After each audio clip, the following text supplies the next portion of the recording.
People call me Batgirl because I don't see in the day and Batgirls see better at nighttime. I don't have any depth perception. I just see things in terms of brightness. We don't have any cones in the back of our retinas, so that's no daytime vision, no color vision. They call it achromatopsia. My mother would tell you I've been stubborn since the day I was born. I think I was really angry when I was growing up that the world was so hard to navigate. Even to walk from the school to my brownie troop in the church down the road, there was roads to cross that I couldn't navigate. And I thought, this is dumb. This is not education. This is a barrier. This needs to change. We've had a horrible winter, lots of freezing and thawing and then rain and freeze. And here's not bad because it's at least grippy. It looks shiny. I think I convinced people that going beyond what they're comfortable with is where we should play.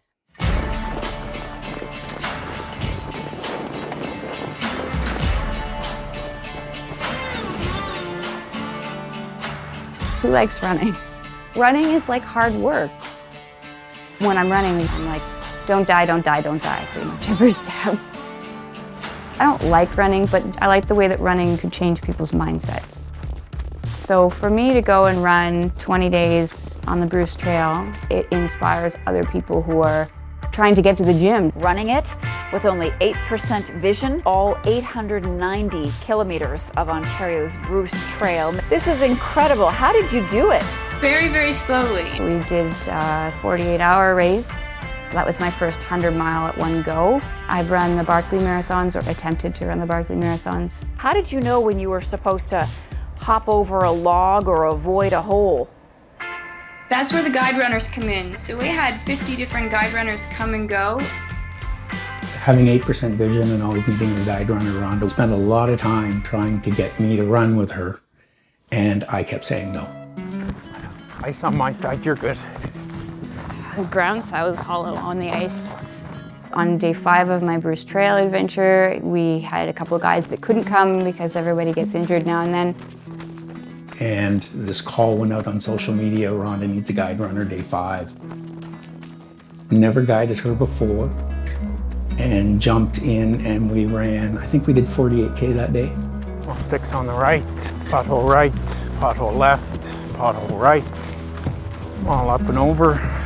I was blown away. Definitely he's the most articulate guide, and he can do it for like 30 hours at a time. Small rocks in the middle, little ice on the right. Small hump up and over. If there's ice, if there's loose rocks, if there's a root that I'm stepping over, I just call out everything. Gnocchi rocks are big rocks that you would have to step from one to the other. And if there's a tangle of roots coming out of a tree, people say, oh, it's a root salad. If Stephen said to me, it's mashed potato mud, I would say to him, your mums are mine, because one of them will mash it a little different, right? And I would expect lumps or no lumps. It took me so long to convince him to guide, because it really had to slow him down. When you live with disability, the thing about it is you have to live with it forever, but everyone else in your life gets to make a choice whether or not they want to. And I'm very used to people leaving. And I think when we finished 100K and he still stayed, he didn't go out, that was probably what sold.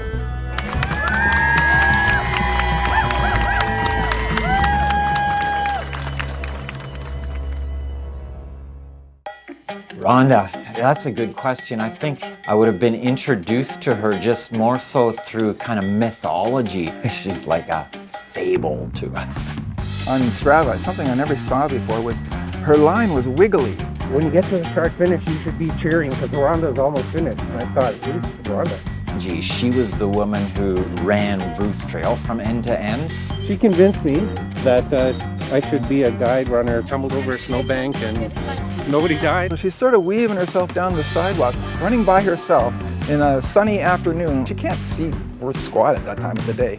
And so I asked some running friends and they said, oh, that's Rhonda. She's going to be doing this run in Tennessee on the side of the road by herself. Yeah, I think that was probably the scariest thing I ever did, for sure.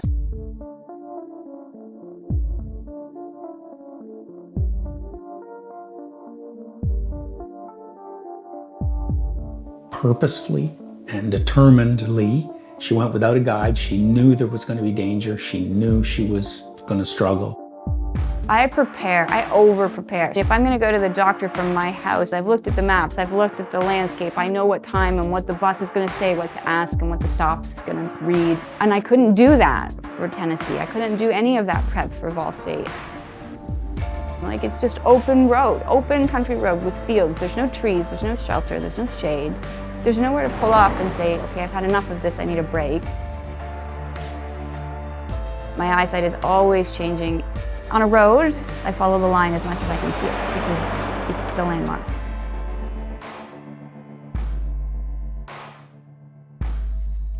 You have 2 mountains to climb. And there was no shoulder, so the white line was actually painted on the rumble strip. So there was nowhere to go. You're stepping off the road into the ditch, onto the guardrail, holding on, just trying to make some sense out of it all. It was narrow. About 200 miles into the race, I pretty much knew I had stress fractured my right tibia. I also knew 200 miles was not the end, and I had a message to carry, and I didn't want it to be, well, we could try, but we'll probably fail.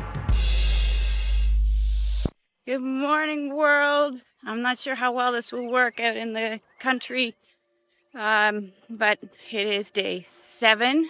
Well, it will be in a couple of hours. And we're doing the same thing we've been doing. Hope everyone's doing well.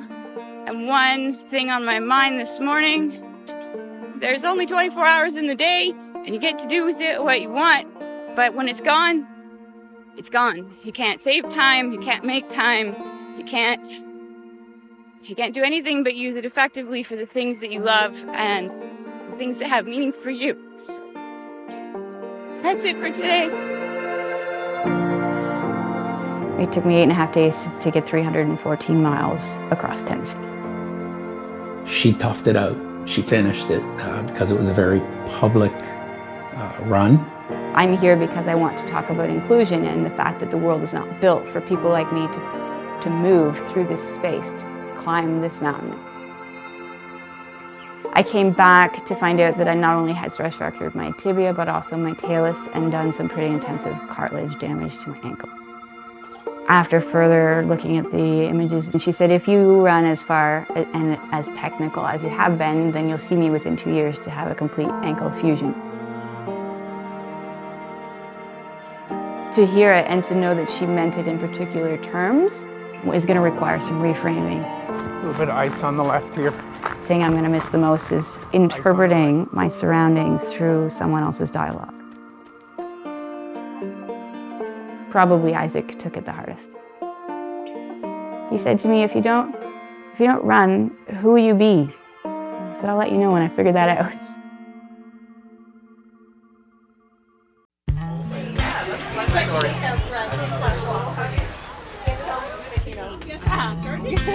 We had bacon twice yesterday. Bacon twice in a day is like the best idea ever. Yeah. Having the Achilles as my retirement race is very fitting. It was one of my very first 5Ks when I was just learning how to run. So to come back to that and to come back to the people, the organization that taught me to run and helped me organize guides, it's the right place to go for a racing competitive end.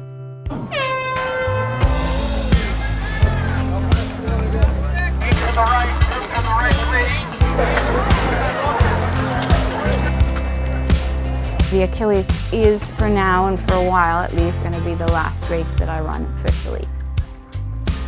I don't know who I'm going to be. I'm always going to be mom, I'm always going to be Batgirl, I'm always going to look for the big adventure, I'm always going to try and find it on some level. I'm always going to find a way to advocate for inclusion in sport. Awesome, so then we're all here, awesome. Gary's just going to run you through the route. People that are part of my run group, I'm still here for you, I'm still going to encourage you, I'm still going to be part of the WE events here and there, but I'm not going to run this race, or I'm not going to do this thing. Go! I might be a massage therapist, I might have been a runner, but my passion is always to bring the message of how do we let everybody come to the table and have an equal conversation in place to have this dialogue.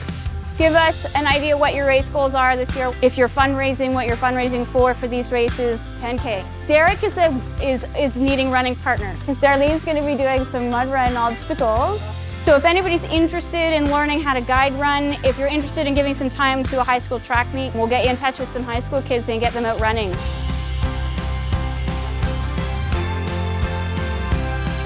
I think being part of a community is a huge, huge part of what running is. I don't actually like running, but I really like the people that I get to spend time with. So thank you so very much.